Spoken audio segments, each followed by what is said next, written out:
Let's explore creating a sprite in the Scratch editor using an uploaded original hand-drawn image or photograph. For instance, I'm going to upload Starry Night by Vincent van Gogh. You can use a JPEG, PNG, or SVG file. Please keep each of your files under 10 megabytes. Do not upload materials under copyright. And be sure that your upload follows the community guidelines and does not reveal personal information. Let's say I only need part of this image. Let's just crop out the moon. I can use tools such as the eraser tool, and I can erase around the moon carefully to remove those pixels that I don't want. I can then use the select tool to select big chunks of the drawing that I don't want and delete them. There are two modes for drawing in Scratch. Bitmap mode allows you to edit photos and paint with pixels. Vector mode allows you to create and edit shapes.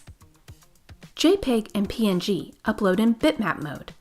SVG upload in vector mode.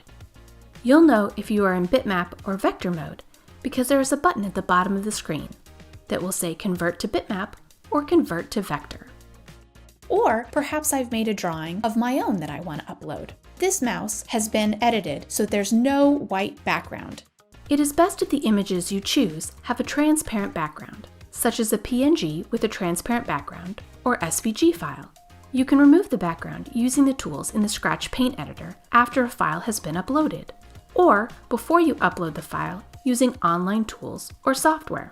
I chose to draw the wheels separately. If I upload the wheels as a separate piece of the drawing, I can always add code in order to make them move. When the green flag is clicked, forever turn, that mouse is on the go. Let's make a second wheel. I'm going to right-click on my wheel sprite and duplicate, drag it to where I want, and now that mouse is on the move. The possibilities are endless. What will you create?